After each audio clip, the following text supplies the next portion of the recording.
ದಿನ ಬೆಳಿಗ್ಗೆ ಎದ್ದು ಕೂಲಿಗೆ ಹೋಗೋ ಹೆಂಗಸರಿದ್ದಾರೆ ಇಲ್ಲಿ 500 ರೂಪಾಯಿ 300 ರೂಪಾಯಿ ದುಡಿಯುವಂಥ ಹೆಂಗಸರು ಇವತ್ತು ಶಾಲೆಗೆ ರಜಾ. ಈ ಬ್ರಿಡ್ಜಿ ಕೆಳಗಡೆ ಯಾವ ರೀತಿ ಅವರು ಇಳಿಬೇಕು? ಅದು ನಾವು ಇವಾಗ ಕೇಳೋದು ಏನೆಂದರೆ ನಮಗೆ ಇಲ್ಲಿಂದ ನಡೆದುಕೊಂಡು ಹೋಗಲಿಕ್ಕೆ ಒಂದು ಕಾಲು ದಾರಿ ಆದರೂ ಕೊಡಬೇಕಿತ್ತು. ನಾನು ಮೊದಲೇ ಹೇಳಿದ್ದೆ, ಅವರು ಕೆಡವಿ ಹಾಕಿದ್ರು ಇದನ್ನು, ಸೀದಾ ಹೋದರು, ಅವರ ಕೆಲಸ ಆಯಿತು ಅಲ್ಲಿಗೆ. ಅದೇನೆಂದರೆ ಒಂದು ಆಟೋ ಬೇಡ, ಆಟೋ ನಾವು ಯಾವ ಕಡೆಯಿಂದಲಾದರೂ ಹೋಗ್ತೇವೆ, ಈ ಕಡೆಯಿಂದ ನಡೆದುಕೊಂಡು ಹೋಗುವವರೆಗೆ ಭಾರಿ ಪ್ರಾಬ್ಲಮ್ ಆಗ್ತಾ ಉಂಟು. ಯಾರ್ಯಾರ ಗದ್ದೆ ತೋಟದಿಂದೆಲ್ಲ ಹೋಗಿ ಅವರು ಕೂಡ ಬಿಡುವುದಿಲ್ಲ ನಮ್ಮನ್ನು ಹೋಗಲಿಕ್ಕೆ. ಸಣ್ಣ ಮಕ್ಕಳನ್ನು ಕರೆದುಕೊಂಡು ಹೋಗುವಾಗ ನೀರು ಹೋಗುವಾಗ ಸರಿ ಇರ್ತದೆ, ಬರುವಾಗ ನೀರು ತುಂಬಿ ಇರ್ತದೆ, ನಾವು ಹೇಗೆ ಹೋಗುದು? ಇತ್ತ ಟ್ರ್ಯಾಕ್ಟರ್ದಾಗ ಏತಾತಿರೋದು ಸಾರ 200 ರೂಪಾಯಿ ಆತದೆ, ಅಲ್ತದ ಬಣ್ಣಾಗ 1,000 ಕೊರಡೆ. ಈ ಒಂದು ಬ್ರಿಡ್ಜಿಯ ಕಾಮಗಾರಿ ಈಗಾಗಲೇ ಒಂದು 6 ತಿಂಗಳಿಂದ ಬಿರುಕು ಬಿಟ್ಟಿತ್ತು. ಆ ಕಾರಣದಿಂದ ಗ್ರಾಮಸ್ಥರು ಹೋಗಿ ನಮಗೊಂದು ವ್ಯವಸ್ಥೆ ಬೇಕು, ಒಂದು ದಾರಿಯ ವ್ಯವಸ್ಥೆ ಬೇಕು ಅಂತ ಕೇಳಿದಾಗ ಇದರ ಟೆಂಡರ್ ಆಗಿದೆ, ಸ್ವಲ್ಪ ದಿನ ತಡೀರಿ ಅಂತ ಹೇಳಿ ನಿಲ್ಲಿಸಿದರು. ನಿಲ್ಲಿಸಿದಾಗ ಏಕಾಏಕಾಗಿ ಬಂದು ಇಲ್ಲಿಯ ಬ್ರಿಡ್ಜನ್ನು ತೆರವು ಮಾಡ್ತಾರೆ. ಇವರು ತೆರವು ಮಾಡುವ ಮೊದಲು ಸರ್ಕಾರದ ಆದೇಶದ ಪ್ರಕಾರ ಬ್ರಿಡ್ಜಿಯನ್ನು ತೆರವು ಮಾಡುವ ಮೊದಲು ಇವರು ಕಾಲು ದಾರಿಯನ್ನು ಮಾಡಿಕೊಟ್ಟು ಬ್ರಿಡ್ಜಿಯನ್ನು ತೆರವು ಮಾಡಬೇಕು. ಯಾರ್ದಾ ಜಾಗವನ್ನು ನಾನು ನಂಬಿಕೊಂಡು ನಿಮಗೆ ನಾನು ಬ್ರಿಡ್ಜ್ ತೆಗೆದು ಕಾಲು ದಾರಿ ಮಾಡಿ ಕೊಡ್ತೇನೆ ಅಂದರೆ ಯಾರೂ ಕೊಡಲ್ಲ. ಈಗ AW ಇಂಜಿನಿಯರ್ ಏನು ಮಾತಾಡ್ತಾರೆ ಅಂದರೆ, ಫೋನ್ ಮಾಡಿದಾಗ ಅಲ್ಲಿ ಯಾರೂ ನಿಮಗೆ ಕಾಲು ದಾರಿ ಕೊಡಲಿಕ್ಕೆ ಒಪ್ತಾ ಇಲ್ಲ, ಯಾರ ವರ್ಗದ ಜಾಗದಲ್ಲಿ ಇವರು ಕಾಲು ದಾರಿ ಮಾಡ್ತೇನೆ ಅಂತೇಳಿ ನಮ್ಮನ್ನು ಬ್ರಿಡ್ಜ್ ತೆಗೆದ್ರಾ? ಇವತ್ತು ಪ್ರತಿ ದಿವಸ ಇವತ್ತು ಸಹ ಮಕ್ಕಳು ಶಾಲೆಗೆ ಹೋಗಲಿಲ್ಲ. ನಾನು ಇದನ್ನು ನೇರವಾಗಿ ಖಂಡಿಸ್ತೀನಿ. ಜಿಲ್ಲಾಧಿಕಾರಿ ಕಚೇರಿ ಮುಂದೆ ಇಲ್ಲಿಯ ಗ್ರಾಮಸ್ಥರನ್ನು ಕರ್ಕೊಂಡೋಗಿ ಪ್ರತಿಭಟನೆ ಕೂತ್ಕೊಳ್ಳುವಂಥ ಕೆಲಸವನ್ನು ಖಂಡಿತವಾಗ್ಲೂ ಮುಂದಿನ ದಿನಗಳಲ್ಲಿ ಮಾಡ್ತೀನಿ. ದಿನ ಬೆಳಿಗ್ಗೆ ಎದ್ದು ಕೂಲಿಗೆ ಹೋಗೋ ಹೆಂಗಸರಿದ್ದಾರೆ ಇಲ್ಲಿ 500 ರೂಪಾಯಿ 300 ರೂಪಾಯಿ ದುಡಿಯುವಂಥ ಹೆಂಗಸರು ಇವತ್ತು ಶಾಲೆಗೆ ರಜಾ. ಈ ಬ್ರಿಡ್ಜಿ ಕೆಳಗಡೆ ಯಾವ ರೀತಿ ಅವರು ಇಳಿಬೇಕು? ಮಕ್ಕಳಿಗೆ ಏನಾದರೂ ತೊಂದರೆ ಆದರೆ ಇದರ ನೇರ ಹೊಣೆಗಾರರು ಸರ್ಕಾರ. ಯಾವ ಮಕ್ಕಳು ಇಲ್ಲಿ ದಡ್ಕೊಂಡು ಹೋಗುವಾಗ ಬಿದ್ದು ಏನಾದರೂ ಹಾನಿ ಆಯ್ತಂದರೆ ಇದರ ಸಂಪೂರ್ಣ ಹೊಣೆಯನ್ನು ಸರ್ಕಾರ ತಗೋಬೇಕಾಗತ್ತೆ. ನಾವು ಮುಂದೆ ಭಾರಿ ದೊಡ್ಡ ಮಟ್ಟದಲ್ಲಿ ಪ್ರತಿಭಟನೆ ಮಾಡಲಿಕ್ಕೂ ಕೂಡ ಸಿದ್ಧವಾಗಿದ್ದೀವಿ. ನಮಗೆ ಅಧಿಕಾರಿಗಳು, ಇದಕ್ಕೆ ಸಂಬಂಧಪಟ್ಟ ಅಧಿಕಾರಿಗಳು ಇವತ್ತು 1 ತಿಂಗಳಾದರೂ ಯಾಕೆ ಬಂದಿಲ್ಲ? ಏನು ದಾರಿ ವ್ಯವಸ್ಥೆ ಕೇಳಬೇಕಾಗಿತ್ತಲ್ಲ, ಬಂದು ಯಾಕೆ ಕೇಳಲಿಲ್ಲ? ಯಾರ ಹತ್ರ ಇವ್ರು ಮಾತಾಡ್ತಾ ಇದ್ದಾರೆ? ನಾವು ಫೋನ್ ಮಾಡಿದರೆ ಅವ್ರು ಕಟ್ ಮಾಡ್ತಾರೆ. ಇಂಥ ದುರಂಕಾರ ಹಿಡಿದಿರುವಂಥ ಅಧಿಕಾರಿಗಳನ್ನು ಏನಾದರೂ ಇಲ್ಲಿ ಮಕ್ಕಳಿಗಾಗಲಿ ವಯಸ್ಸಾದ ಮಹಿಳೆಯರಿಗೆ ತೊಂದರೆ ಆದರೆ ಖಂಡಿತವಾಗ್ಲೂ ಇದರ ಹೊಣೆಗಾರ ಸರ್ಕಾರವನ್ನು ತಗೋಬೇಕಾಗತ್ತೆ. ನಾವು ಮುಂದಿನ ದಿನಗಳಲ್ಲಿ ಹೋರಾಟವನ್ನು ಖಂಡಿತವಾಗ್ಲೂ ಮಾಡ್ತೀವಿ. ಹಾಗಾಗಿ ನಮಗೆ ಏನು ಬೇಡ, ನೀವು ಬ್ರಿಡ್ಜ್ ಮಾಡಿಲ್ಲ ಅಂದರೂ ಪರವಾಗಿಲ್ಲ, ತಾಯಿ ದೇವಸ್ಥಾನಕ್ಕೆ ಹೋಗುವಂಥ ದಾರಿ ಇದು. ಸಾವಿರಾರು ಭಕ್ತರು ಈ ದಾರಿಯಲ್ಲಿ ಬರ್ತಾರೆ. ಇವರೆಲ್ಲಿ ಹೋಗಬೇಕು? ಸುತ್ತಾಡ್ಕೊಂಡು ಹೋಗ್ತಾರೆ. ದಾರಿ ನಮಗೆ ವೆಹಿಕಲ್ ಹೋಗಲಿಕ್ಕೆ ಬೇಡ. ನಾವು ಕೇಳ್ತಾ ಇರೋದು ಸಾರ್ವಜನಿಕರಿಗೆ ನಡ್ಕೊಂಡು ಹೋಗುವಂಥ ಒಂದು ದಾರಿಯನ್ನು ಮಾಡಿಕೊಡ್ಬೇಕು. ಇಲ್ಲಿಯ ಸಮಸ್ಯೆಯನ್ನು ಯಾರು ಕೇಳೋದು? ಗ್ರಾಮ ಅಂತೇಳಿ ಬಿಟ್ಟು ಬಿಡೋದಾ? ನಿಮಗೆ 1 ಕೋಟಿ ಟೆಂಡರ್ ಆಗಿದೆ ಅಲ್ಲ, ನೀವು ಮಳೆ ಬರುವಾಗ ಯಾಕೆ ತೆಗೆದ್ರಿ? ಮಳೆ ಬರುವ ಮೊದಲು ತೆಗಿಬೇಕಾಗಿತ್ತು. ಆವಾಗ ನಮಗೆ ತೊಂದರೆ ಇರಲಿಲ್ಲ ಅಲ್ಲ. ಈಗ ಮಳೆ ಬರ್ತಾ ಇದೆ, ಮಳೆ ಬರುವ ಟೈಮ್ ನೋಡಿ ಯಾಕೆ ನೀವು ಬ್ರಿಡ್ಜನ್ನು ತೆರವುಗೊಳಿಸಿದ್ರಿ? ಯಾರನ್ನು ಕೇಳಿ ತೆರವುಗೊಳಿಸಿದ್ರಿ? ನಿಮ್ಮ ರೂಲ್ಸ್ ಬಿಟ್ಟು ನೀವು ಮಾಡ್ತಾ ಇದ್ದೀರಾ ಈ ಕೆಲಸವನ್ನು. ನಿಮ್ಮ ರೂಲ್ಸ್ ಪ್ರಕಾರ ನೀವು ಮಾಡಿದರೆ ನಮಗೆ ಇವತ್ತು ತೊಂದರೆ ಆಗ್ತಿರಲಿಲ್ಲ. ನಮಗೆ ಇನ್ನೊಂದು 4-5 ದಿವಸದ ಒಳಗಡೆ ಇಲ್ಲಿಗೆ ಯಾರು ಇದಕ್ಕೆ ಸಂಬಂಧಪಟ್ಟ ಅಧಿಕಾರಿಗಳಿದ್ದಾರೆ ಅವ್ರು ಬರಲೇಬೇಕು, ಬಂದು ಇದಕ್ಕೊಂದು ಪರಿಹಾರ ಕೊಡಲೇಬೇಕು. ಕೊಡಲಿಲ್ಲ ಅಂದರೆ ನಾವು ಖಂಡಿತವಾಗ್ಲೂ ಜಿಲ್ಲಾಧಿಕಾರಿ ಕಚೇರಿ ಮುಂದೆ ಕೂತ್ಕೋತೀವಿ ಅಂತ ಹೇಳಲಿಕ್ಕೆ ಇಷ್ಟಪಡ್ತೀನಿ. ಮೊಹಮ್ಮದ್ ಬಶೀರ್ ಅಂತೇಳಿ, ಕರ್ನಾಟಕ ರಾಜ್ಯ ನೇಗಿಲೋತ್ತ ರೈತ ಸಂಘ ರಾಜ್ಯಾಧ್ಯಕ್ಷರು. ನಿಜವಾಗ್ಲೂ ನಮಗೆ ಈ ಸಂಕ ಇಲ್ಲದೆ ಎಷ್ಟು ಉಪದ್ರ ಆಗ್ತದೆ ಗೊತ್ತುಂಟ. ಒಂದು ಹಾಲು ತಗೊಂಡು ಹೋಗ್ಲಿಕ್ಕಿಲ್ಲ, ಒಂದು ಮಕ್ಕಳಿಗೆ ಶಾಲೆಗೆ ಹೋಗ್ಲಿಕ್ಕಿಲ್ಲ, ಯಾರು ಹುಷಾರಿಲ್ಲ ಅಂದರೆ ಏನು ಇದಿಲ್ಲ, ಅಲ್ಲಿ ಇಳಿದು ಹೋಗ್ಲಿಕ್ಕೆ ಆಗೋದಿಲ್ಲ. ಇಷ್ಟು ಇದರಲ್ಲಿ ಇರುವಾಗ ಮಳೆಗಾಲದಲ್ಲಿ ತಗೊಂಡು ನೀವು ಬೇಸಿಗೆಗಾಲ ಎಲ್ಲ ಬಿಟ್ಬಿಟ್ಟು ಇವಾಗ ಮಳೆಗಾಲದಲ್ಲಿ ಸಂಕ ತೆಗೆದು ಬಿಟ್ಟು ನಮಗೆ ಏನು ಮಾಡಲಿಕ್ಕೆ ಆಗ್ತದೆ ಹೇಳಿ? ಅಷ್ಟು ಒಂದು ನಿಮಗೆ ಇದು ಇಲ್ವಾ ಅಧಿಕಾರಿನವರಿಗೆ? ಅದು ನಮಗೆ ಬೇಗ ಆದಷ್ಟು ಬೇಗ ದಯವಿಟ್ಟು ಮಾಡಿಕೊಟ್ಟು ಈ ಸಂಕವನ್ನು ಮಾಡಿಕೊಡ್ಬೇಕು. ನಾಗರಾಜ್ ಅಂತೇಳಿ ಏಚಲ್. ನನ್ನ ಹೆಸರು ಅಶ್ವಿನಿ, ಆಶಾ ಕಾರ್ಯಕರ್ತೆ. ನನಗೊಂದು ಫೀಲ್ಡಿಗೆ ಹೋಗಲಿಕ್ಕೆ ಎಷ್ಟು ಕಷ್ಟ. ಒಂದು ಸುತ್ತಾಗಿ ಹೋಗಬೇಕು. ಒಂದು ಸುತ್ತಾಗಿ ಹೋದರೆ 700 ರೂಪಾಯಿ ರಿಕ್ಷೆಗೆ ಖರ್ಚಿಗುಂಟು. ನನಗೆ ಈ ಈಚೆ ಕಡೆ ಸರ್ವೆ ಅಲ್ಲ, ಆಚೆ ಕಡೆವೇ ಸಂಕ ಮುರಿದಿದೆ, ಆಚೆ ಕಡೆಯಿಂದಲೇ ಹೋಗಬೇಕು. ಹೋಗ್ಲಿಕ್ಕಾಗೋದಿಲ್ಲ, ತುಂಬ ಕಷ್ಟ ಆಗ್ತದೆ.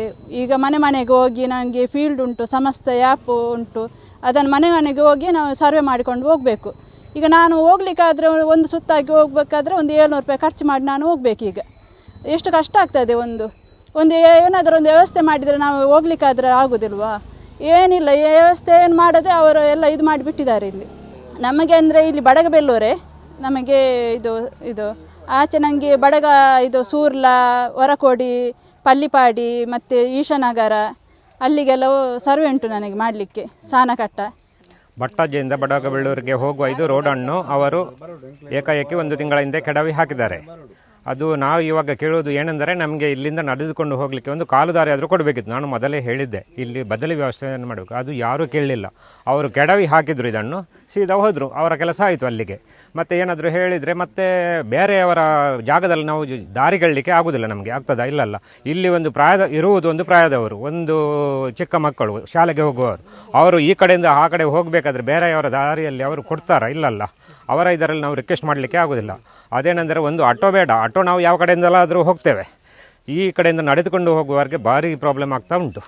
ನಡೆದುಕೊಂಡು ಹೋಗಲಿಕ್ಕೆ ಈ ಕಡೆ ಇಲ್ಲಿ ದಾರಿ ಇಲ್ಲ. 3/4 ಗಂಟೆ ತಾಗ್ತದೆ ಒಂದು ಹೋಗಬೇಕಾದ್ರೆ ಬೇರೆ ಕಡೆ. ಅದಕ್ಕೋಸ್ಕರ ಹೇಳುವುದೇನೆಂದರೆ ಇಷ್ಟೇ, ನಮಗೆ ಒಂದು ನಡೆದುಕೊಂಡು ಹೋಗುವುದಾದರೂ ಒಂದು ಕಾಲು ದಾರಿ ಮಾಡಿಕೊಡಬೇಕಂತ ನಿಮ್ಮಲ್ಲಿ ಒತ್ತಾಯಿಸ್ತಾ ಇದ್ದೇವೆ. ನನ್ನ ಹೆಸರು, ನಾನು ಆಟೋ ಚಾಲಕ ರೊನಾಲ್ಡ್ ಅಂತ. ಗದ್ದೆಯಲ್ಲಿ ನಡೆದುಕೊಂಡು ಹೋಗ್ತಿದ್ದೆವು. ಈಗ ನೀರೆಲ್ಲ ಬಂದು ನಮಗೆ ನಡೀಲಿಕ್ಕೆ ಕೂಡ ಆಗುದಿಲ್ಲ. ಅಲ್ಲಿ ಗದ್ದೆಯನ್ನು ಕೃಷಿ ಮಾಡ್ತಿದ್ದಾರೆ. ಹಾಗೆ ಆಗ ಕಡೆ ದಾರಿ ಹೋಗ್ಲಿಕ್ಕೂ ಕೂಡ ಬಿಡುವುದಿಲ್ಲ ನಮಗೆ. ಹಾಗಾಗಿ ನಮಗೆ ಆದಷ್ಟು ಬೇಗ ಈ ದಾರಿಯನ್ನು ಮಾಡಿಕೊಡಬೇಕು. ನನ್ನ ಹೆಸರು ಸುಪ್ರಿಯಾ ಅಂತ. ಇದು ಅಂದರೆ ನಮ್ಮದು ಇಲ್ಲಿ ಸಂಕದು ಸಮಸ್ಯೆ ತುಂಬ 1-2 ವರ್ಷದಿಂದ ಈ ಸಂಕದು ಸಮಸ್ಯೆ ಇತ್ತು ನಮ್ಮದು. ಅಂದರೆ ನೀರು ಬಂದರೆ ಎಲ್ಲ ಫುಲ್ ಮಕ್ಕಳು, ಅಂದರೆ ಸಣ್ಣ ಮಕ್ಕಳು, 1ನೇ ಕ್ಲಾಸ್ 2ನೇ ಕ್ಲಾಸ್ ಎಲ್ಲ ಹೋಗೋ ಮಕ್ಕಳೆಲ್ಲ ಕೈಗೆ ಹಿಡಿದು ಎಲ್ಲ ಹೋಗೋ ತುಂಬ ಕಷ್ಟಪಡ್ತಿದ್ದಾರೆ ಹೋಗಲಿಕ್ಕೆಲ್ಲ. ಅಂದರೆ ಪ್ರಾಯದವರಿಗೆಲ್ಲ ಕೆಲಸಕ್ಕೆ ಹೋಗಲಿಕ್ಕೆ ಎಲ್ಲ ಯಾರ್ಯಾರ ಗದ್ದೆ ತೋಟದಿಂದೆಲ್ಲ ಹೋಗಿ ಅವರು ಕೂಡ ಬಿಡುವುದಿಲ್ಲ ನಮ್ಮನ್ನು ಹೋಗಲಿಕ್ಕೆ. ಬೇಲಿ ಎಲ್ಲ ಹಾಕಿ ಅಂತ ಸಮಸ್ಯೆ ಆಗ್ತಾ ಉಂಟು.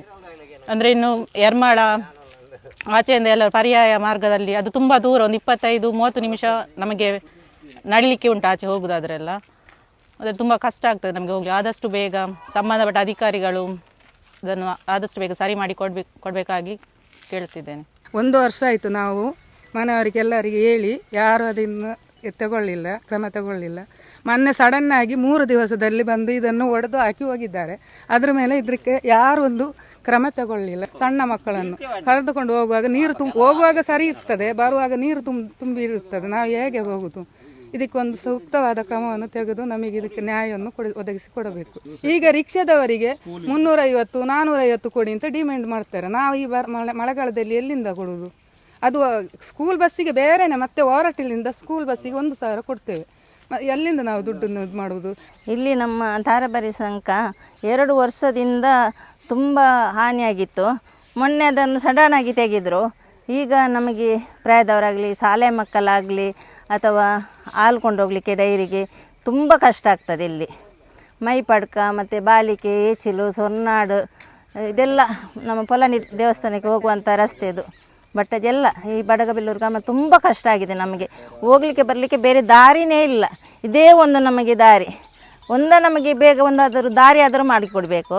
ಇಲ್ಲವಾದಲ್ಲಿ ನಮಗೆ ಆದಷ್ಟು ಬೇಗ ಈ ಸೇತುವೆಯನ್ನು ದುರಸ್ತಿಪಡಿಸಬೇಕಾಗಿ ನಿಮ್ಮಲ್ಲಿ ನಾನು ಮನವಿ ಮಾಡೋದು. ಹಾಗೆ ಮೊನ್ನೆ ಎಲ್ಲರನ್ನು ಕರೆದು ಈ ಕೆರೆಗೆ ಇಳಿದು ನಾವು PDOಗೆ ಮನವಿ ಕೊಟ್ಟಿದ್ದೇವೆ ಹೋಗಿ.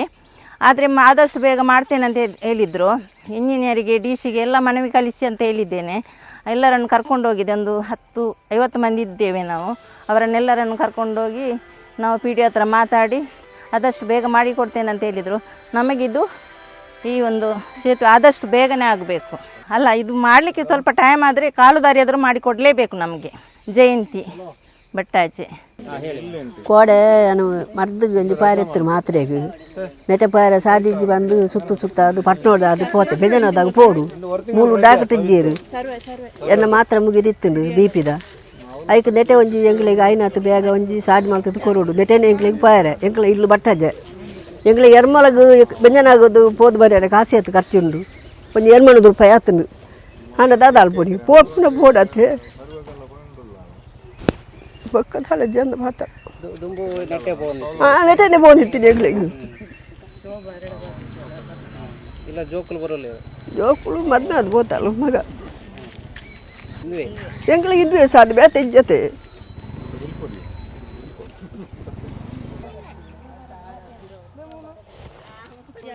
ನಟ್ಕೊಂಜಿ ಸಾದಿ ಅಣ್ಣ ಮಲ್ತದ್ದು ಕೊರೋಡು ಉಂದು ಮಾರ್ಗ ಅಜ್ಜನೆಲ್ಲ ಸಾದಿ ಅಣ್ಣ ಮಲ್ತದ್ದು ಒಂಜಿ ಕೊರೋಡು ಉಂದು ಎಂಗಳು ಬಾನ್ಪಣ ಅತ್ತೆ ಆ ಸುತ್ತ ಅದು ಕೋಡೆ ಬೆಂಜನ ಅಕ್ಕು ಪೋದು ಬೇದೆ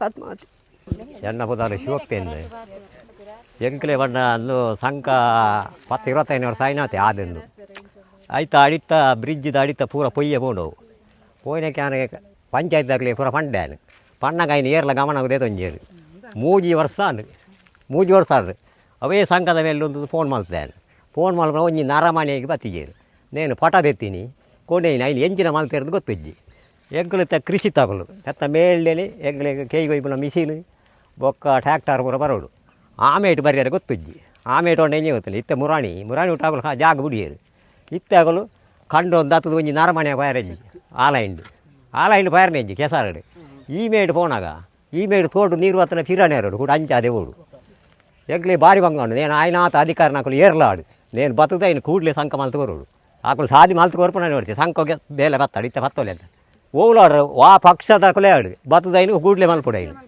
ಇತ್ತ ಟ್ಯಾಕ್ಟರ್ದಾಗ ಏತಾದ್ರು ಹೋಗ್ತೀನಿ 1,200 ರೂಪಾಯಿ ಆತರು ಅಲ್ತದ ಬಣ್ಣಾಗ 1,000 ಬರೋಡ ಬಾಡಿಗೆ ಹಾಂ ಅವು ದಾಯ ಮಲ್ತಿದ್ದೀನಿ ಅಂಚ ಏರೊಂದು ಇಜ್ಜಿ ಅವು ಆಡಿ ರಜೆ ಎತ್ತಿನಲ್ಲಿ ಬತ್ತೇರು ನೆತ್ತ ಮೇಲಿತ್ತಿನ ಪಂಚಾಯತ್ ಪೈಪ್ ದೆತ್ತೇರು ಆಧಾರ ಸುರುವೆ ಬುದ್ಧಿಯರ ಒಂಜಿ ನರಮಾಣ ನಮ್ಮ ಕಾರ್ಯಕ್ರಮಗಳನ್ನ ನೀವು ನೋಡ್ತಾ ಇದ್ರೆ ನಮ್ಮ ಚಾನೆಲ್ ಅನ್ನ ಸಬ್ಸ್ಕ್ರೈಬ್ ಮಾಡಿ ಪಕ್ಕದ ಬೆಲ್ ಐಕಾನ್ ಒತ್ತಿ ನಮ್ಮನ್ನ ಬೆಂಬಲಿಸಿ.